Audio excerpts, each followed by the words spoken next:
Hello, everyone. We have our guest speaker here with us today, that's Kajori Bhatnagar. And you all are aware about the topic of the webinar for today. So, welcome to everyone, and let's get started with the session itself. So, I think Kajori, more than me introducing you, it's best that you tell us something more about yourself and specifically with respect to your journey for law till now and your about your college and your rank in LLM, because that is what our subject matter for this interview is, and of course everything about yourself. Okay. So, just like thanks Shweta, thanks for having me here today. So, let me begin with myself. I have done my bachelor's from University Institute of Legal Studies, Punjab University, and I have done my master's from National Law School, Bangalore. My LLM rank was 28, and right now I'm working as an assistant professor in the same department, that is University Institute of Legal Studies, Punjab University. And it's been over 5 years that I've been teaching, and I have just submitted my PhD thesis. So hopefully, should be a doctor soon.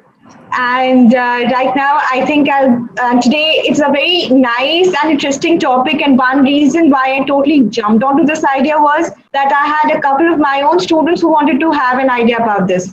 They used to keep, I teach final year, I teach IT law to final year. So they themselves had an interest as to how should they go about this exam and what is their purpose, why should they go about it, and what is the main thing why people do CLAT. Right. Now, right. Okay. A lot of us are aware about the undergraduate CLAT, but we have very little information on postgraduate CLAT.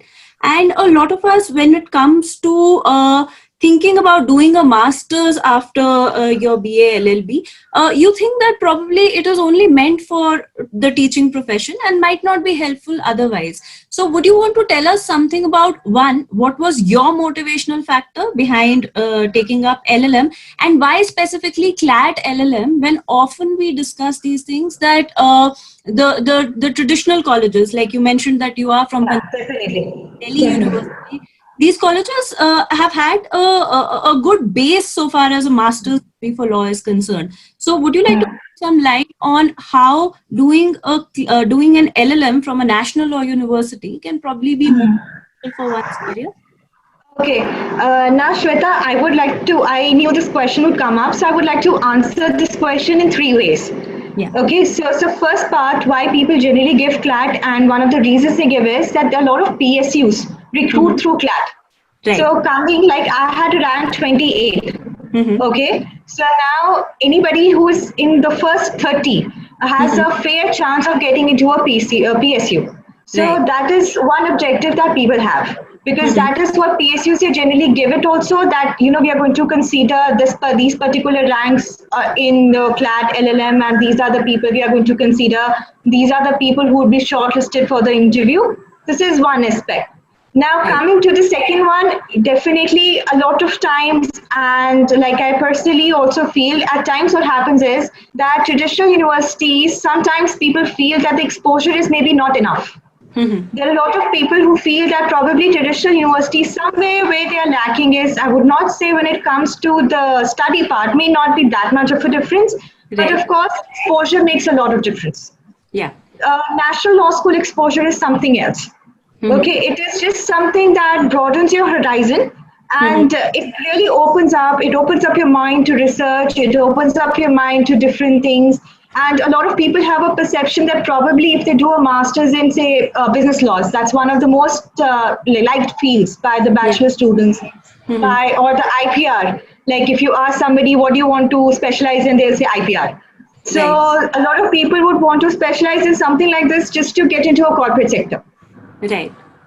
So a lot of people have a tendency to do that. Probably, just get economically sound.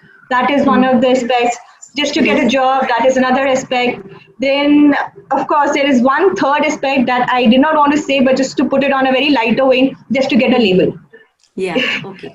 Okay. It's not just like citing the elephant in the room. Is just sometimes just getting the label, nothing else. No, it's trust me. If you ask me, I am pursuing a master's at a distance mode, and we are being very frank in this webinar. So I am doing a master's from distance mode, as she very rightly said, for a label. Yes, because it makes a difference that you get a degree.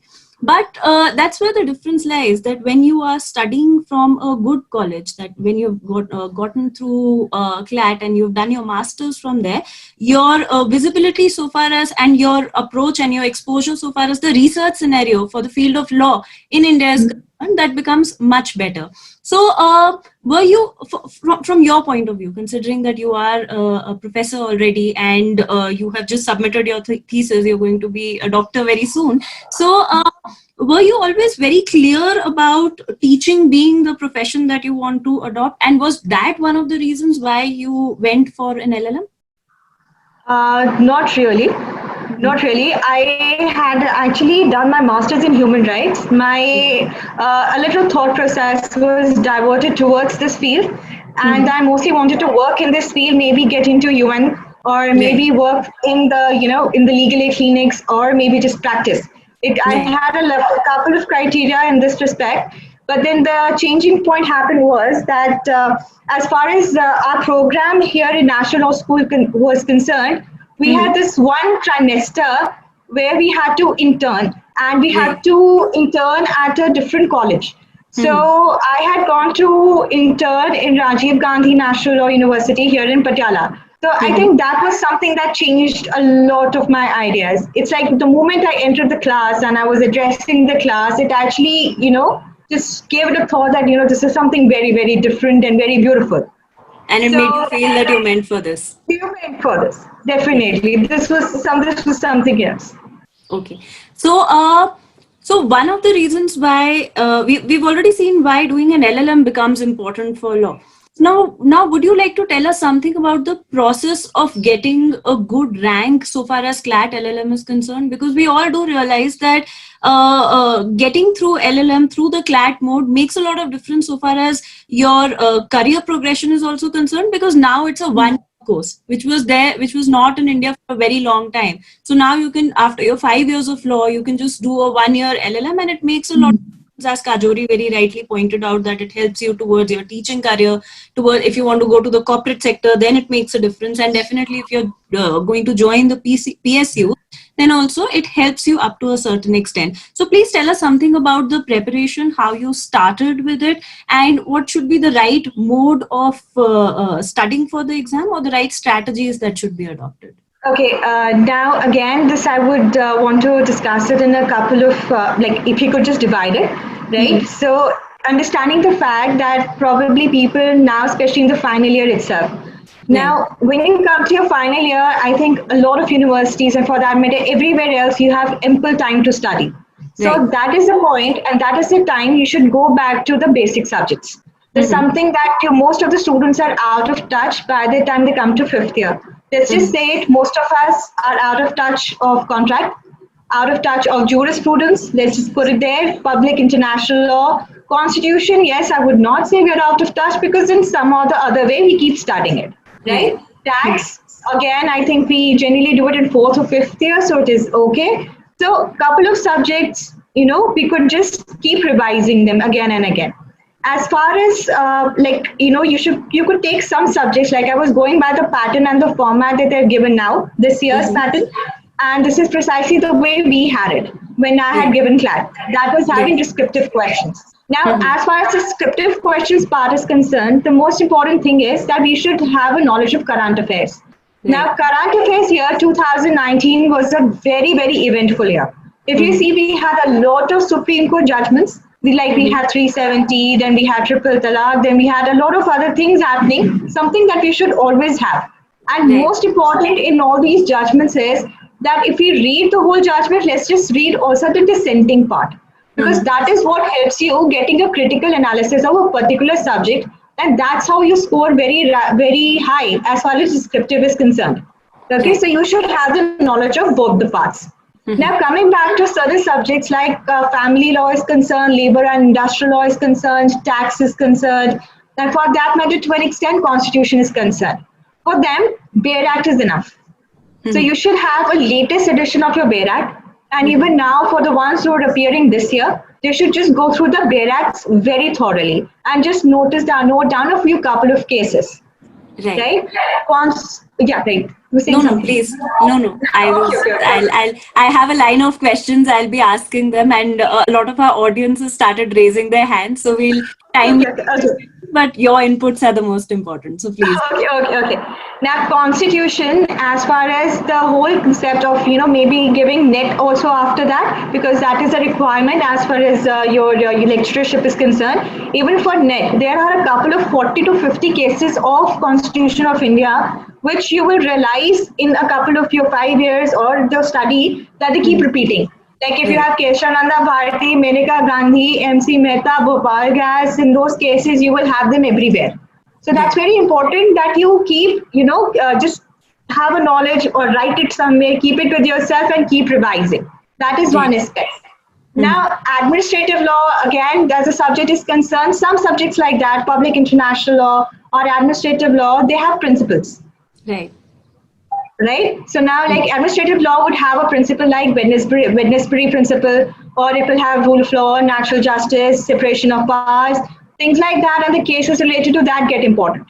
So the point is that all of the time you should just strategize yourself as to how you have to study a particular subject. Instead of wasting your time and going by all of them, you should just strategize yourself. Right? Jurisprudence has no solution. You will have to read the book, make a flow chart, and of the school especially. Positivist में ये है, दूसरा वाला school ये है, Savigny saying this, you have no choice but you will have to do this until you finally understand what jurisprudence is all about.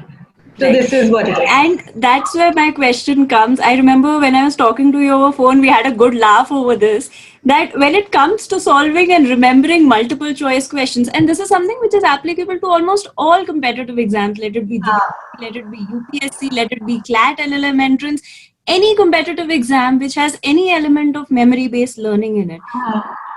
Approach these multiple choice based questions, because so far as a descriptive answer is concerned, let's say you have your notes ready, so you just read them and revise them again and again, and you'll have some matter to go and write in the exam. But when it comes to MCQs, your memory becomes a very important tool. So how do you really make sure that you remember those plethora of case laws that are thrown upon you, and the optionals are so confusing that it becomes very difficult to find? Very difficult. So how do you go about something like that? Okay.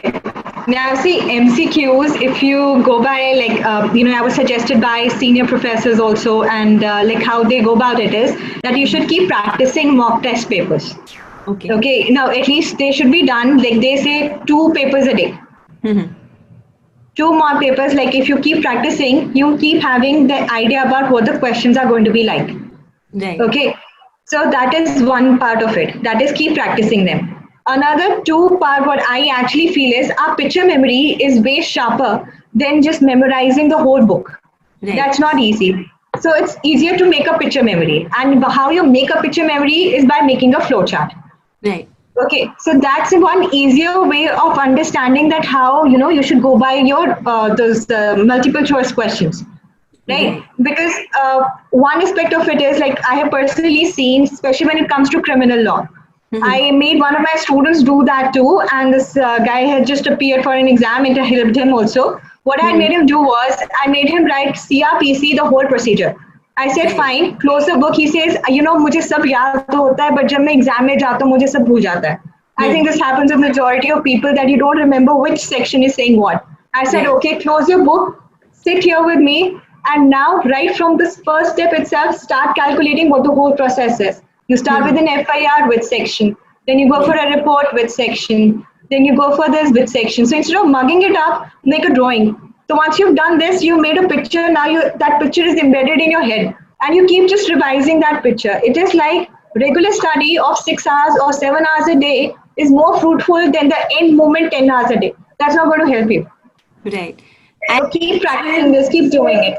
Yeah. And that's where my next question comes from. Now, how much time do you ideally, because most of us do not want to put an year's gap if we want to pursue our masters after our LLB, because we know that our LLBs mostly are 5 years, and in some cases it's 3 years also, but it's a good academic studying, and putting a break in the middle of that is not always a very feasible option, because it gives you a sense of insecurity in terms of your career progression more than anything else. So could you just tell us about what is the right time to start your preparation, and what is the ideal time to prepare for this particular exam, and how much time should it take for your preparation to be complete?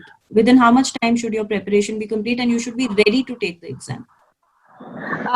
See, I would say ideally for an exam preparation, if you really want to just give it a kind of a go, I would say 6 months is enough. But for me, I would say when you're in a final year, probably you should just keep revising your back courses. It is sometimes not about just giving your exams, just your LLM exams, but sometimes other exams also it may be helpful. So for me, I would suggest start with your final year itself. When you're in your final year, you should start brushing up. So again, I would stress on just one thing. It is not about putting those last 20 hours a day. It won't help you. So you're sitting last 2 months and saying ki bhai sab lockdown ho gaya hai, nothing else, we have nothing. I'm sounding very blunt, very odd, but then the truth is those last 20 hours, 2 months is not going to help. You should have, or at least this whole practice should have been done 6 months back. Your book should have been ready, your notes should have been ready. This is the time for just brush up. Right. Just to practice. It happens with a lot of us that when we start to prepare for a competitive exam, we start with a lot of enthusiasm. So the first thing that we do is we go and buy all the books that are available on that particular subject matter. You have a Arihant, you would have a Universal, you would have Tata McGraw-Hills, you would have all the books that are there on that particular subject. But slowly the momentum tries to sort of dries down. And you very rightly pointed out here that having your notes or making a set of your notes is very important.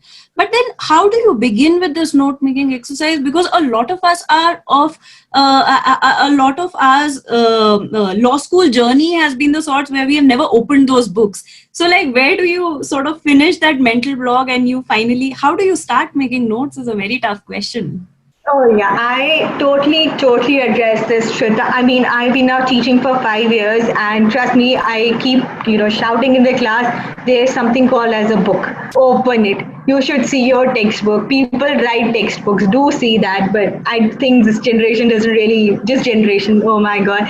So I mean, the young students themselves don't really follow the idea of books. So the thing here is that if not the books, at least the bare acts. Right. Okay.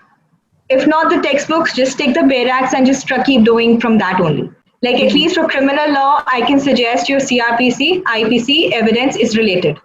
Right. Even whether you're studying for judiciary, you're studying for any other exam, your CRPC, CPC, IPC evidence is related. So you could always start from your bare act systems only. Okay.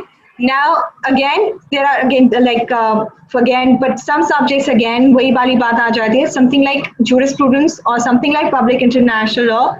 Point is, you will have to go back to textbooks. There is no choice, because how do you go back to them? How do you just get that enthusiasm back to notes? Thing is, as far as your final year is concerned, I think a lot of people go through a lot of stress. They're extremely stressed that what next. The point here again is going to be exactly what is happening to us right now. You will have to keep yourself mentally strong.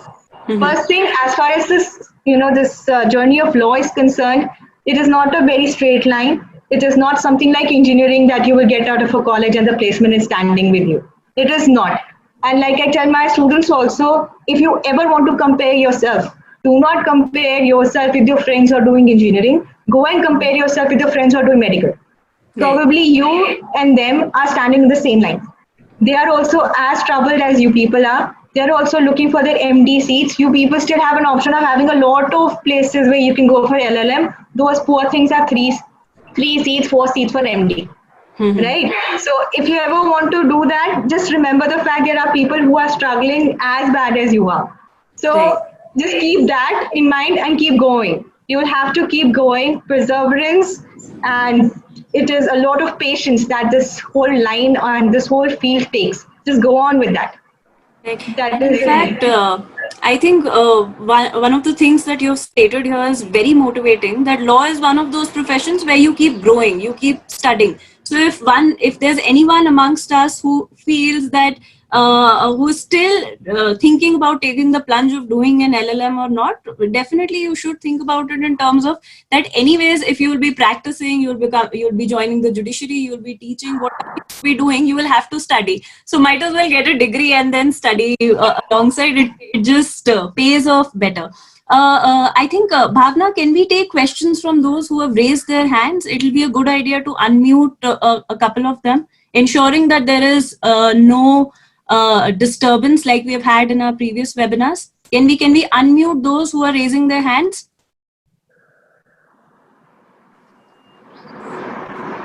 Okay, so let's take up the first question from Divya. Divya, please address your question. Hi Shweta, hi Kajori ma'am. Hey, Beta. Hope you're well. I have two questions actually. First question is with respect to this year, the pattern has been completely changed with respect to that LLM, where more focus is emphasized on comprehension-based questions, case law, and judgments, and how to tackle that. Okay. Right now, like you said, we are all wanting to enhance our knowledge at the end of the day.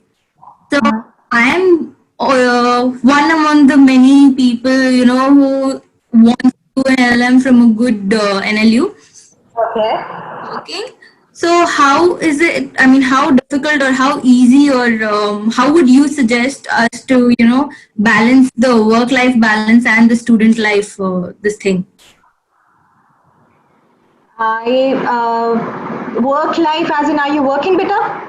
Yes, I am. I'm working, ma'am. I'm working in a corporate firm here in Chennai. Okay. So now you intend doing LLM from a national law school. Yes, ma'am. Okay. So, Beta, I think, what are you working in a law firm? How long have you been working in a law firm? I was into litigation for a year. I graduated in 2017. So I've like 6 to 8 months, I guess, since I've been here. Okay. So despite the lockdown, काम तो चल रहा है, work from home is good. Right. Yeah. So, but your thing is this, I think you are already in a very good phase. Let me tell you that. Thank you so much. Yeah, you're already in a very good phase. See, I'll tell you something. You're already motivated enough, and the reason why you're studying is because you want to study. So that is why I'm saying that you're already in a good phase. So you do not have to, address yourself mentally. All you need to do is brush up your subjects back. I think probably you must be litigating into. Are you like a corporate litigation, probably in mergers or something? Some specified With respect to DRT and NCLT, ma'am. Oh, okay. So just DRT and NCLT, then you will have to go back to probably contract you don't need. So just address the subjects that you have not touched for a very long time. Start with that first. Done, ma'am. And about the comprehension-based questions? Comprehension-based, beta, aisa nahi hai that they will give you very long questions. Comprehension-based, what they're trying to say is that probably they will address you or give you a problem question. Okay, I think probably, maybe they can just ask you or put your proper problem question, like something, if you remember how it happens in your IPC Bail Act or your Evidence Bail Act. If you recall, there's somewhere they write it like this, that, X was present right there. There's somebody who's shooting the person. Now with this the illustrations. that person or not. So this is what you mean by comprehension-based questions. This is what they're trying to say, that they will actually address you more on your analytical skills than just your memory skills. That is what they're trying to say by that. Okay, ma'am. But with the recent paper pattern that they've released, they've removed excerpts of certain judgments, which is why I think I'm not the only one who shares this fear at this point of time, because it takes judgments to go through in this limited point of time. It's sort of difficult. So how do we work on that? Okay, give me one example of the judgment that they have given you. The recent one, passive euthanasia, Arna Shanbok case. That is long time back. But they've used that. They've used MC Cooper. They've used Puttaswamy ka judgment and. Okay. Now let's just take Puttaswamy's judgment. Yes, ma'am. 1500 pages, right? Now, Yes. how do you divide your judgment and what do you need to do with this? Important part. Now, what is Putha Swami judgment is going to discuss with? Is going to talk about right to privacy, Privacy. Yes, right? ma'am. Then it is talking about your IT law, Yes, right? ma'am. Somewhere it is talking about your constitutional law, Yes, ma'am. right? Somewhere it is talking about data protection, Yes, ma'am. right? So instead of going through the whole judgment, if you see, there are some part of what we say the ratio of a judgment, right? Hmm. So if you just analyze what Puttaswamy judgment is talking about, it's talking about a few aspects, right? So all they're expecting you is that when you are reading a Puttaswamy judgment, you are noticing all these aspects. Hmm. Okay, like I can tell you this because I discuss this judgment in two ways. One is in media law and one is in IT law. Okay, Okay. ma'am. Now, when I have to teach this topic in IT law, we will discuss it in the way of intermediaries, usme dal liya. Then you could always discuss it in constitution with right to privacy. इसमें fundamental rights में कुछ डाल दिया whether right to privacy is a part of fundamental right or not. Or if you have to discuss right to privacy, how it is a part of fundamental right or not. They could go give you a problem question this way. All they're expecting you is to have a very clear idea about what those judgments are trying to imply, right? The main findings of the judgment, right? They don't expect you to memorize of 1500 pages. It's humanly not possible. Okay, that's not what they're asking you to do. They're asking you to have a very clear vision of what those particular judgments are talking about. Like Puttaswamy is one. Now, Aruna, Schonberg, they're talking about passive euthanasia, active euthanasia.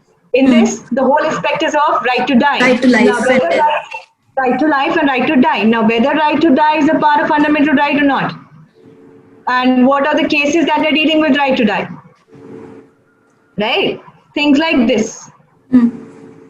I think That's one all. very important aspect that we get from here is that hard work plays an important role, but up to a certain extent. What one has to focus upon is smart work. So if you're going to decide that you're going to read the entire 1500-page judgment, it sounds flowery, it sounds too good, and ideally that's what one would like to do if one would have that sort of time. I mean, true, very true. But that's the Yes.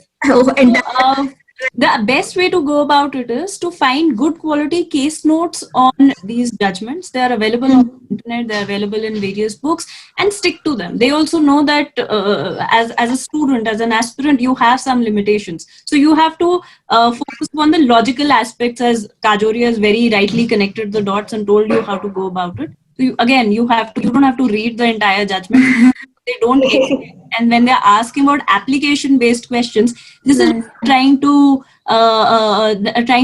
test that whether you can actually like separate the grain from the chaff or not, whether you have that sort of skill or not. And that is where your preparation would also come into account. Okay, let's take the next question. Sorry, 1 second. Thank you so much for your time and feedback. That's it. Okay, so let's take the next question from Vaibhav Garg. Bhavna, please unmute Vaibhav. Vaibhav, Good evening, ma'am. Good evening.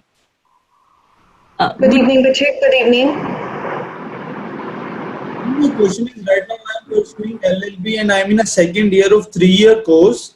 And I have done 2 or 3 internships and I have written 3 research papers. So my question regarding the LLM is right now, ma'am, most of the students are not sure where their interest lie until and unless we are not working in a practical field like any corporate job or in any litigation. So a good suggestion from you that how to check on which law or in which field one should go for a LLM, and whether LLM should be from our country India or we should go for a international exposure as well.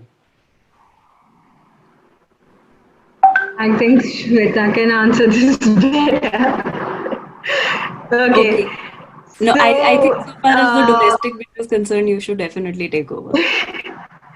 Okay, now the thing here is, Beta, as far as I understand it, how do we know which field do we really want to go in, and how should we go to this field, and what interest do we have? I would say that, of course, this only helps with the kind of interest. Sometimes it happens with the kind of studies that you're doing as far as your 3-year law course is also concerned. Sometimes, of course, the internships help. Then, of course, LLM abroad and LLM domestic, it depends upon the fact what are you really expecting out of your LLM? What is your expectation out of it? If you expect to get into, say, you are totally expecting to settle down abroad, or you're expecting that, maybe we come back and we are just getting into a tier 1 firm or a tier 2 firm, definitely your LLM abroad would help. But as far as the domestic LLM is concerned, it is very good for your preparation as far as your UPSC or your judiciary is concerned. It is very helpful if you want to get into your teaching space, or you would want to get into research, you want to litigate, any of those fields, your domestic LLM is definitely very helpful. So it is up to you what your clear idea is, what do you want out of your LLM? What are you trying to, what are you trying to see out of your LLM? That is what I would say. And let me give you of my inputs there. So until the longest time, a lot of people would prefer to do an LLM abroad than an LLM in India, because an LLM abroad was for a shorter period of time. Plus, an LLM abroad gives you the opportunity of writing, let's say you've done it from US, so it gives you the opportunity of writing the New York State Bar, and similarly the Canadian State Bar, or it basically widens your horizons so far as practicing abroad is concerned. But if you want to come back to India and your plan of action is not per se of getting into one, as Kajori very rightly mentioned, a tier 1 law firm, maybe let's say Amarchand Mangaldas or Luthra & Luthra, and second of a very good policy firm, then probably an LLM abroad is not the best option for you. Why? Because it's not the cheapest of options. That is, of course, a criteria, and it even let's say that one would really want to pursue an LLM abroad, your scholarships and your way of applying for that LLM is very different from that of India. So it's sort of, it actually majorly depends on your priority then, or the choice that you want to make. If you have that sort of money which helps you go to a college without a scholarship, definitely you should go abroad. There's absolutely no doubt about it if you want to have that kind of exposure, because as Kajori also very rightly in the beginning of her session mentioned, that the difference between an LLM from a national law university and a traditional law university lies in terms of exposure. So similarly, if you happen to go abroad and do an LLM, your exposure would be multifaceted. It would be much more than what you would get at a national law school.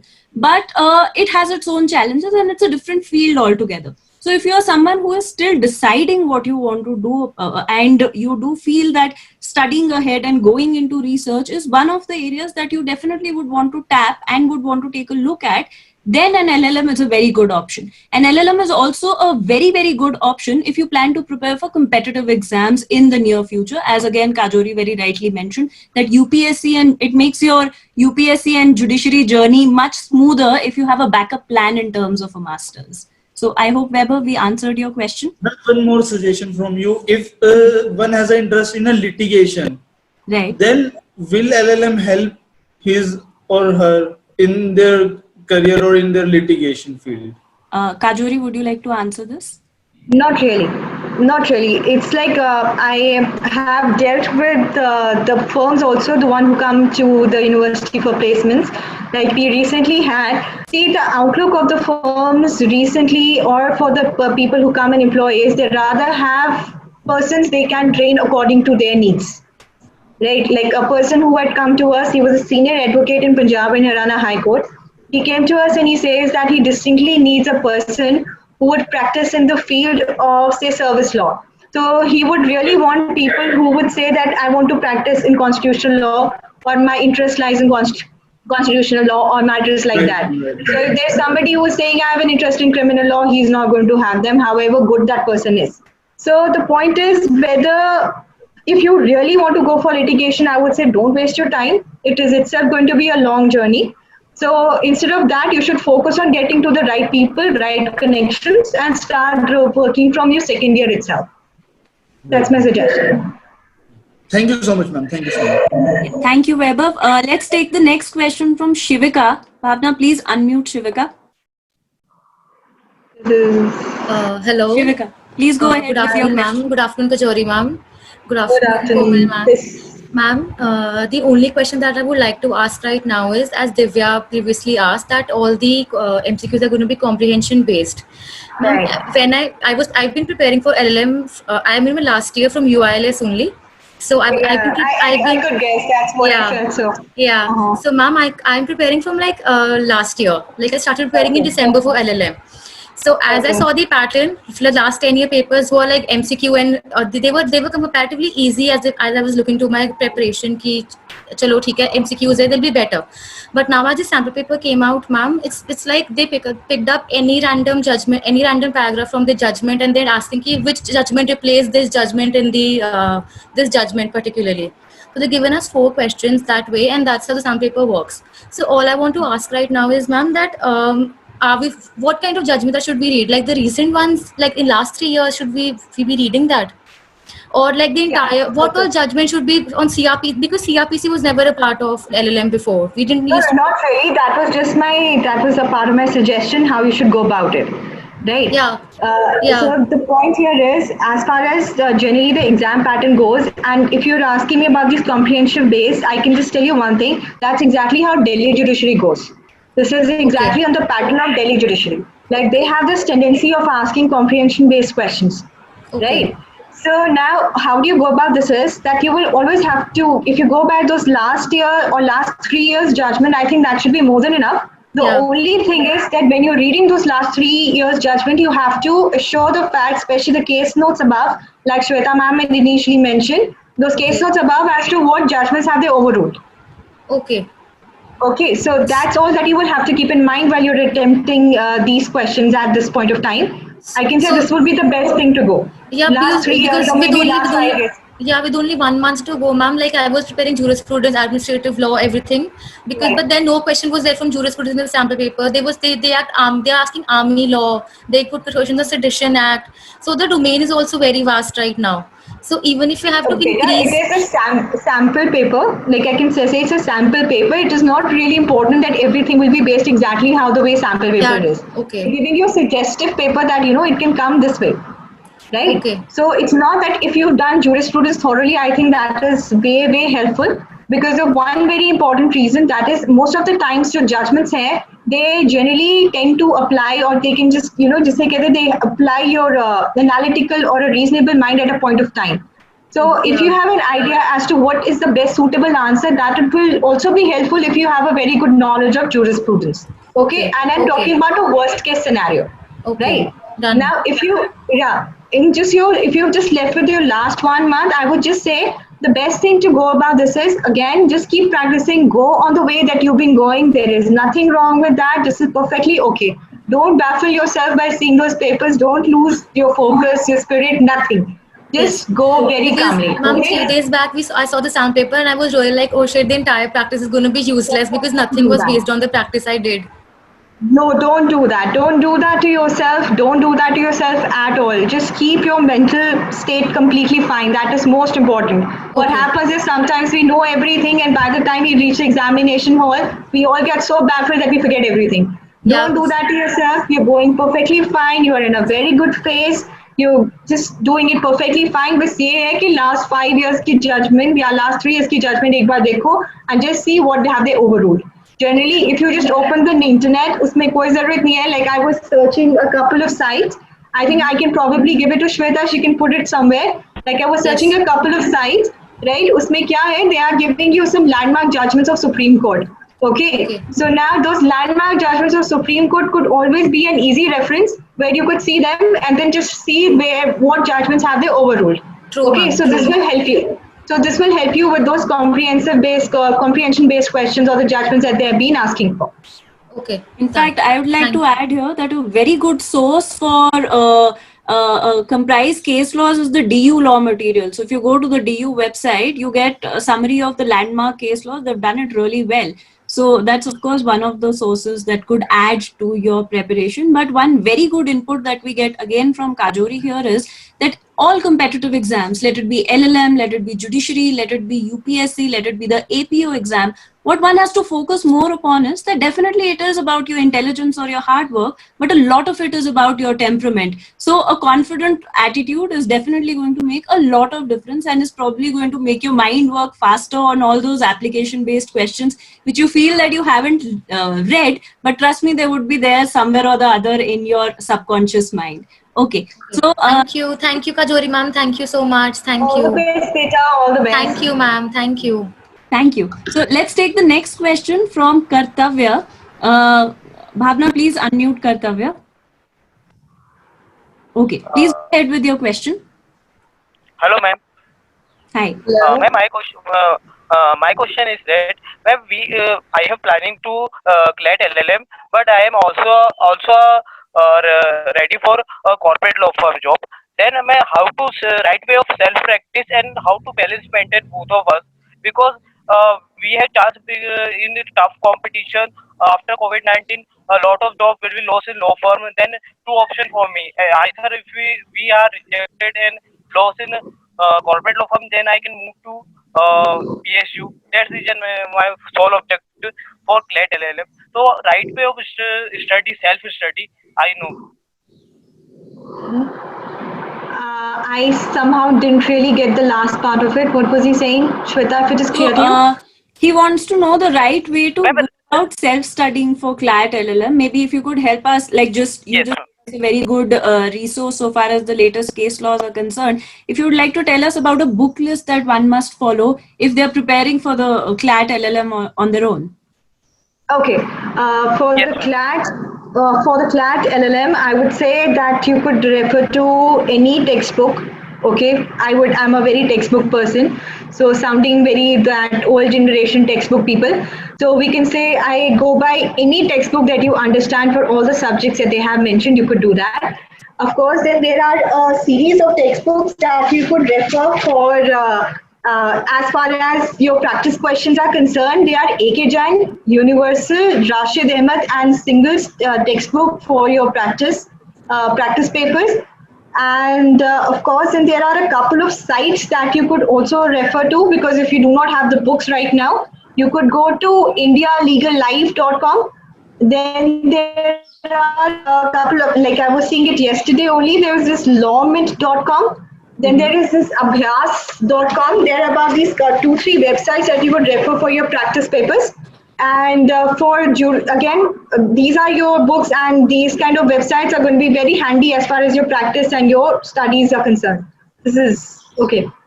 Okay, thank you, ma'am. Thank you, ma'am. Thank you, Kartavya. In fact, I have a question here. So, one is a person's journey towards cracking the CLAT LLM, but the real journey starts when you are in your in the course that you are pursuing. Again, that's when a lot of people have different questions, and one of the major reasons why we are having this webinar is because in a lot of our judiciary webinars, a lot of questions were coming up on whether we should do an LLM while preparing for judiciary or not. So could you like to, would you please throw some light on how should one go about preparing for a competitive exam like UPSC or judiciary or APO for that matter while pursuing their LLM? Would you like to give some insights on that? Okay, now thing is this, that this actually I would say depends upon a person's outlook. Why I'm saying this is because a lot of people say that they cannot manage two things together, right? So in case you're doing LLM and preparing for the exams, it may happen that you are stuck in both, right? So just at least understand whether you can handle this, whether you can handle this kind of a system. If not, then and if you can, then the best thing is that while you're preparing for or while you're doing your LLM, side by side, you should keep preparing, or you should keep studying or devoting few hours towards judiciary or your UPSC or any of the other exams that you're giving. Even Again, UGC, like I said, for that matter. UGC anyway, 6 to 7 hours is more than enough. Even like when we were doing LLM, I have so many friends who have cracked judiciary after that. So many of them. It's like, of course, LLM study is not like the way it happens for BLLB. It's not like that you have to study and they are expecting you to do a lot of things like this. Not at all. You are expected to do extensive research. You're expected to do extensive study. So it is just you have to devote some time of your study, say 6 to 7 hours a day, that you are studying and you're deciding, okay, today this is this subject and this is this part that I have to attempt. So you start studying and attempting that part of it. So it is very helpful that way. You should keep doing it regularly while you're doing your 1 year course. At some places, there's still 2 years courses going on. So that way. Right. Okay. That was my important question. Let's take the question from Carol now. Please unmute Carol. Carol, please go ahead with your question. Hi, Shweta ma'am and Kajori ma'am. So my main question was that with regard to LLM, how beneficial is it to do an LLM if you're planning to go for a corporate job and not really planning to go into academics? That's about it, yeah. Yeah. So I was saying, Carol, thing is that as far as the corporate job is concerned, now the point is that it may or may not be beneficial. It's like it actually depends upon the market conditions. It is like I can say from my own experience, like when we were doing LLM, the market conditions were not very good. But as far as my previous batch was concerned, we did have very decent placements. We had people coming from Tata Motors, and we also had a couple of other companies coming in for placements of LLM. So it is a very, very subjective thing. You would have to study the market conditions before that. That if you're anticipating that I'm going to go to LLM and now that, you know, a corporate firm should come and hire me, it really doesn't go that way. You will have to study and you will have to see how the market is, how it is market to responding to people from LLM, how they're responding to inputs from the campus itself. Because last what I heard was even the campus interviews were not going pretty well. Right, and from the lockdown happening, I think we'll have to really work on these skills, whether, you know, how much of a corporate intake is actually going to stay, right? So that should be in your mind while you're going for an LLM. It's not a very easy money. It is, of course, going to cost you, so it should be a wise investment. That is what I think one very important takeaway that we take from here is that an LLM might or might not ensure you a corporate job, but it definitely gives you a very strong academic backup. So if you're preparing, again, if you're preparing for a competitive exam or you're preparing to have a corporate job, or even if for those who are looking forward to have a litigation career, you have to see that by chance, if it so happens that things don't work out as you have planned, you at least have academics to fall back on. Definitely, that is not a backup option is not what we are calling academics here, but in a situation where you are seeing yourself to be in two different spots where you have to make a choice, there not putting all your eggs in one basket does make a lot of sense. Okay, so let's have the next question from Prabhakaran.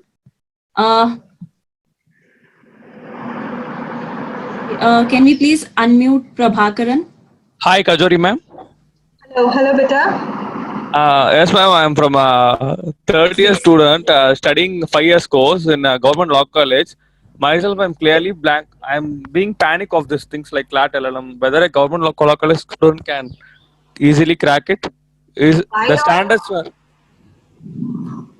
Hello. Hello. Yes, ma'am. I'm quite panic about the standards where you're speaking. No, why should you panic? There is nothing to panic in this. It's nothing. It's just law. You've studied this, and definitely, you know, the colleges. See, let me just put it. And sorry, Shweta, you've got to forgive me for this. But then the thing is, traditional universities are way older than the law schools, right? They are way older. So you do not have to worry about your teaching standards or your law education at all. You can very well crack it. It is just a small strategy that you need to follow while appearing for a CLAT exam, nothing else. It is nothing like that. For that matter, I'd rather agree with you, because in one of my sessions, someone asked me whether it is much easier for someone to crack a competitive exam if they are from a national law school background. And me have been, after passing through the same phase, I can definitely tell you that people who are from very good law schools also, they are sort of cut out for corporate jobs, which helps them a lot to get those tier 1 law firm jobs. But when it comes to exams like these, they have to unlearn a lot of things, because a lot of these exams are based on memory based pattern. And trust me, that is where the inputs of anyone from a traditional law college makes a lot of difference. So you should definitely not feel that a good college background would make a difference in this. A competitive exam is a very different ball game, and as Kajori also rightly puts here, that one has to put in 6 to 7 hours of effort. So irrespective of the college that you belong to, if you're putting in that amount of work and you're using the right strategy, there's nothing that can stop you from cracking a CLAT LLM. Thank you so much, ma'am. Kajori, ma'am. Thank you. God bless. Best, all the best. Let's take the next question from Gautami now. Please go ahead with your question. Good afternoon, ma'am. Good afternoon. Ma'am, I'm a first year student from KIT School of Law, Bhubaneswar. So I have two questions. The first question is that as I'm not from NLU and I want to aspire CLAT LLM to study in a national law school, but do you think in future I will face any setback? And does LLM helps in placements other than like teaching or other options like judiciary and UPSC? What other options I can have? And how should I prepare from first year to crack these exams? Like how should I plan? Bacha, you have a very long way to go. Abhi to you are in first year, right? So Yeah, if ma'am. you really aim to give CLAT exam, I think you should, sounding a little offbeat, I would say rather go and give an exam for, you could, if you're just in the first year, you could give an undergrad exam also. Forget about the masters. You could give an undergrad exam, right? So now, in case you're actually planning to do LLM and you're planning to go for CLAT, and how will it help you? The thing here is that if you're doing your CLAT LLM, the first thing is your PSUs can always be encouraged, I think, by the time you reach fifth year. So if everything goes well in the next 4 years, of course, the PSU sector will get better. The corporate sector will get better. The avenues will improve. So by the time you're in final year, you will have, or you could actually see better placements while you're going to go for your LLM from any of the law schools, right? The strategy remains the same even after 4 years, right? But of course, the placement, the avenues and everything else will get better. So you could always seek for better placements once you're done with your law. All right, thank you, ma'am. Gautami, one of the career options that we have missed out upon here is research and policy. Like lawyers have a very important role to play even in policy making. So after your LLM, you could also be joining a policy firm which is doing a lot of research in such areas, and their basic requirement is to have a master's degree. So I think we must not, apart from academics also, we must not lose on this aspect of having a master's degree. Yeah, thank you, ma'am. We answered your question. Let's have the next question from Dipanshu. Hello.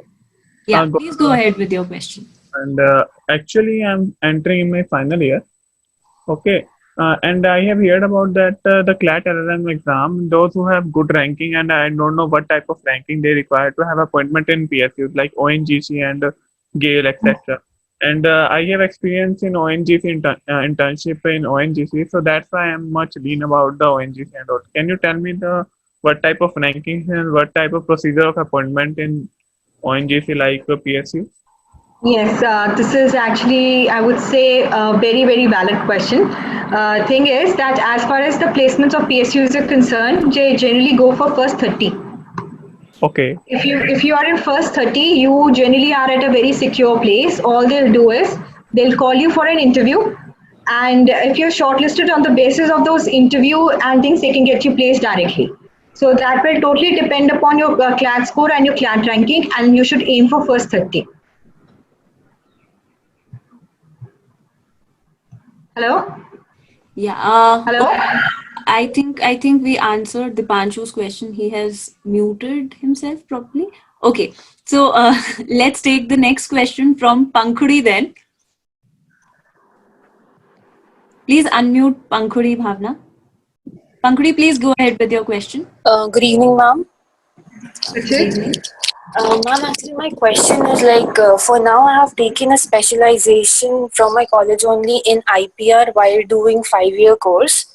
Okay. So I wanted to know, like, people do say at times that, job experience is really important before you pursue LLM, so that you are not confused regarding what specialization you should take in future. So ma'am, I really wanted to know what's your opinion in the same? Like, is job really important before taking LLM, or LLM is a better option, then we should go for a job. Okay, Pankuri, thing is, my last semester result came while I had already joined my LLM. So I did not take any break while I was studying. Right. Okay. So thing is, like, as far as I'm concerned, I would say that LLM, if you really like doing it, then just a matter of 1 year would not really make a lot of difference. You could always join a job after that. Sure, ma'am. Okay. Now, the only thing why people generally suggest you to do a job before doing an LLM is that at least you have, or you can very well clear or make up your mind as to which field do you like. That at times Yes, it ma'am. happens that, you feel that, oh my God, I really like working in say, IPR, or I very much like working just in mergers and acquisitions. But when you start working in a practical field, you supposedly don't like it. Right? You Yes, feel ma'am. that this is not what I want to do. This is not what I want to follow. So generally, why people suggest is that after you've done your bachelor's, you could work for a year or two just to explore the fields that you would want to specialize in, or you would want to know that how good it is, or whether it is cut out for you, or whether you really have a taste in that particular field. That is why the suggestion goes on. Okay, Right? ma'am.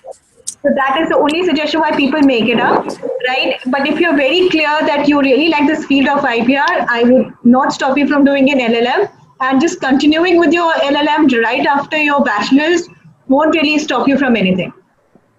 Okay, ma'am. Thank you so much, ma'am. And in fact, there's a small input there that once you take a break from your academics and get into the practical field, it becomes really difficult to open your books again. So if you feel that you have that sort of caliber and potential and the gut to come back and open your books again, only then take a break. Otherwise, it's advisable that to follow Kajori's footsteps and immediately take exams. Right? Yeah, indeed, ma'am. Okay, let's Thank take you a so much, question. ma'am. Thank you. Let's take the next question from Surbhi. We are running short of time, so quick set of questions and then we'll have to finish the webinar. But let's take a few more questions. One from Surbhi. Please unmute Surbhi Bhavna. Yeah, please go ahead with your question. Hello. Hello. Hello. Hello. Good afternoon, ma'am. Good afternoon, Beta. Ma'am, I wanted to ask you, I have completed my law in 2019, June. And right now I'm pursuing judiciary, so I'm taking one coaching. From past 1 year, it's almost. Right. So do you suggest me to, take up LLM, pursue LLM, and how to pursue it? From distance or So from are regular you- college? Okay, are you intending to continue? You intend doing LLM and judiciary preparation together? Ma'am, the point is judiciary, it's very uncertain because I'm aiming for DGS mainly. So it's Okay. good to have a backup. LLM is more of a backup for me. Definitely, Mainly, definitely. my interest would lie only in the corporate laws, which is not there in judiciary. So if I do LLM, it would be in corporate laws, and Okay. while judiciary does not, give me this set of laws. Definitely, the definitely, corporate set. definitely. So how So, should I but go your thing about is this, yeah. So, but your thing is this that you're going to take up two very diverse fields, right? Because your interest in judiciary is not going to have anything of corporate laws, and what you are studying about are totally your interest lies in corporate laws. So, my suggestion for you would be to do not leave if you are based in Delhi. I guess you're based in Delhi. Hello. Yeah, I think are you taking preparation from Delhi? Hello? Yes, ma'am. You're Yes, ma'am. preparing in Delhi, right? Right. So I would Yes, ma'am. suggest that you should aim for getting an LLM right somewhere within the periphery of Delhi itself. For two reasons. One, your judiciary will not be out of touch. Secondly, if you are keen to do an LLM, then you can very well follow or go for an LLM in corporate laws right from Delhi itself, right? Continue your interest in that line and continue with your judiciary preparation also. Do not change your periphery. Do not go for a name, else your judiciary preparation would definitely, suffer. So I would say stay in the same periphery. That is what my suggestion to you would be. Ma'am, can you just in single line can you please? Maybe your voice is breaking. Probably your connection is slightly weak. So, could you please repeat your question? Okay, I think Surbhi's connection is quite weak. So Surbhi, we can't hear you here. So I'll unfortunately have to move on to the next question. Let's take the next question from Arpita then. Hello. Hello. Okay, Surbhi, you're back. Yes, ma'am. Yes, ma'am. I'm so sorry. Yes. No problem. It's okay.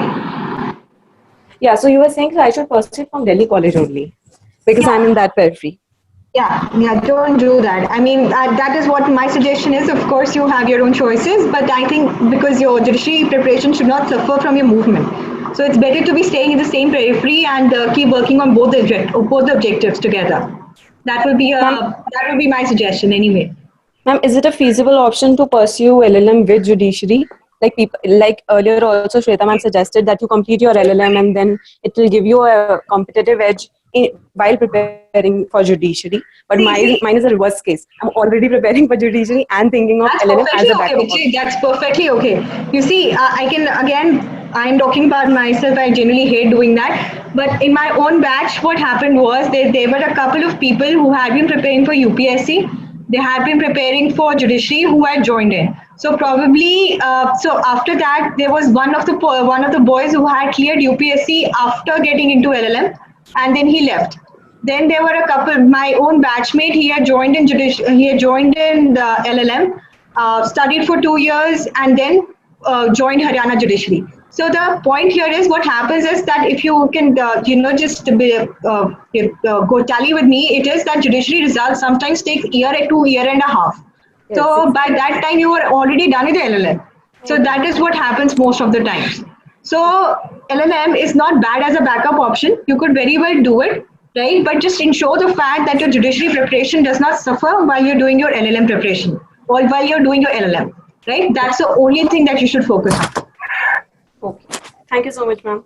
No problem. Let's take two quick questions from Arpita and Yashaswini, even though we have some more hands raised. But guys, you'll have to address your questions through message or email. Whatever questions you have, you can always mail them to me at shweta.d@lawseco.in, and I'll definitely take these questions up with Kajori. Kajori, we have a long discussion to go.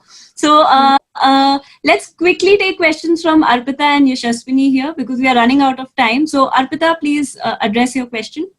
Hello, ma'am. Hi. Hello, Bache. Ma'am, my question is that I have done a postgraduate diploma in intellectual property rights because I have a bent towards that field. Now I intend to pursue LLM also, so I would like to know that should I pursue LLM in IPR only so that I get a stronghold in that field, or should I pursue LLM in corporate or field so that two avenues open up for me, two kinds of fields? Okay, Beta, again, I would like to say, and pardon me for me being blunt, doing a course in a particular subject does not guarantee the fact that you will get placed in a firm like that. It does not happen that way. Okay, the market is not that way. It is quite unpredictable, right? And I am saying this after, I hope you have heard of SS Rana in Delhi. Sorry? Hello? You must have heard of SS Rana in Delhi. Yes, it's an IPR firm, yes, right? ma'am. The owner here, Vikrant Rana, he had himself come to our department for placement. So I'm citing his words himself. Okay. So now the point is that because you've done a particular course does not mean that, you would get something in that particular line only, or if somebody is giving you a placement, they would want to give you a placement like that only. It doesn't happen. The point is that once you've done your LLM in any of the fields, when you sit for an interview, people would want to judge you for your intellect or judge you according to your knowledge.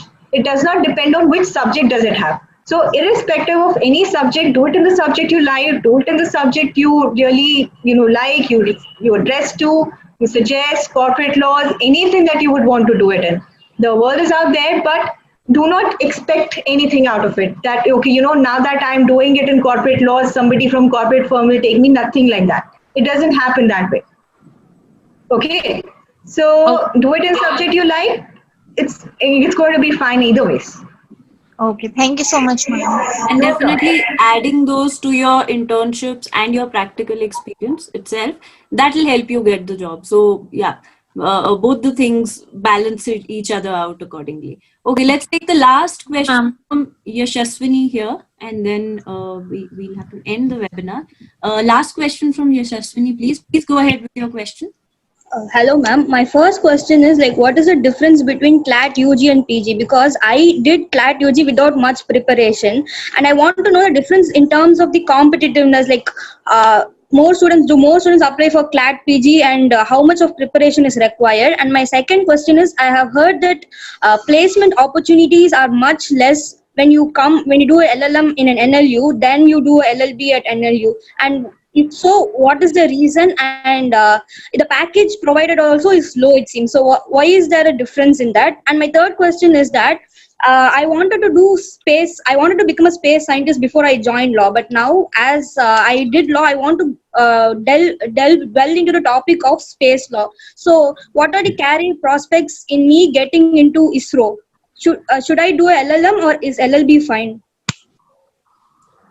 I think, Kajori, we have one of your batchmates who's done a considerable work on space law as well. So would you like to? Not my batchmate, he's senior, Abhijit sir. Okay, yes. Not even my senior, way senior. I mean, he was almost TA with sir when he had joined. I think probably he can give a good outlook about whether a lawyer can join ISRO. But definitely he is an LLM from an NLS. So, and he's done a considerable amount of work on space. He's done LLM from NLS, right? But I think his bachelors are not from NLS. I don't think so. No, they're not. They're not.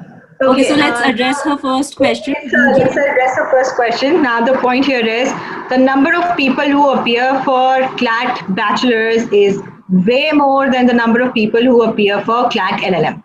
The only thing is that the people who appear for CLAT LLM, that is after your 5 years or after your 3 years.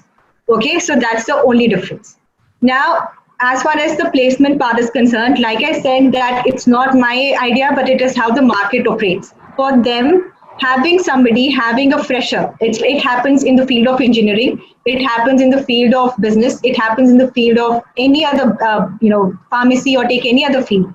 The general market tendency is we take a fresher, we train them according to our needs, and that is how the person will work or be fruitful to us. Having a person who already has enough of knowledge in a field may or may not be easier to train. That is what is the market view, and generally it has been a view for a very long time. Does not dissuade anybody from doing masters or doing LLM, because again, there are some people, like I said, law field, the only benefit and the point is that, again, slightly on a lighter note, the older you are, the better you are. That is what is true for a law field. And sometimes it happens is that people generally prefer that some people who have an experience, who are coming back with certain kind of a knowledge base or certain kind of an experience or specialized in a particular field. So that also works. Okay, now as far as what happens, the bias towards the placement and the bias towards whether there is a bias in bachelors and masters, I have heard this all this while. I didn't face it personally myself. We had a very, very beautiful time as far as the law and the bachelors were concerned. We did not have any black and white racial discrimination. That was not happening. But yes, of course, the placements and the companies, they vary.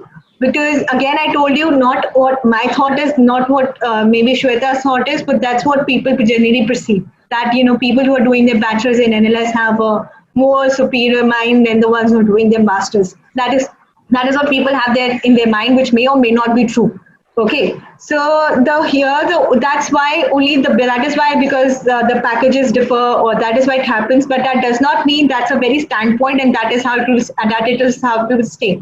I've done my masters from NLS, right? And there are a lot of my batchmates who've done masters from NLS, or maybe Nalsar, or NEJS, or from Jodhpur, or from Bhopal. They all are very well placed, and their LLM is definitely considered too. So it's not like that, but of course, there will be still a long way to go till people actually start seeing it at parity. And in fact, let me add my input here. The only difference between a UG and a PG that lies is in terms of the priorities of students.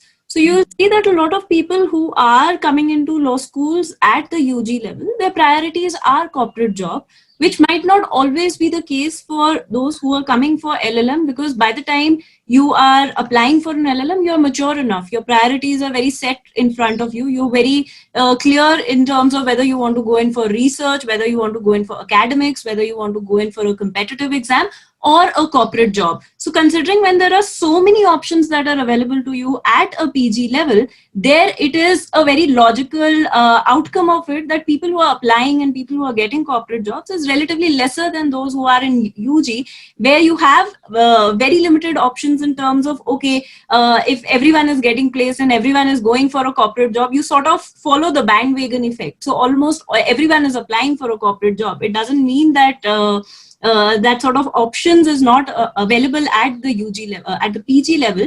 But of course, at the PG level, you are much more sorted out in terms of how you want your career to proceed. So that also makes a difference. I think we should not just assess the situation based on certain biases. Okay, because we are running short of time, I'll have to put an end to this very interesting webinar. Thank you so much, Kajori. I think I also learned a lot from this entire session. And I hope our viewers also had a good day. Any questions that have been left unanswered, you can always go ahead with mailing them to me at shweta.d@lawseekho.in. Thank you so much, Kajori, again. I think it was a very... I'm glad. And I hope a lot of our doubts got sorted on CLAT LLM. Yeah. Thank you so much. And thank you, Bhavna, for helping me coordinate this out.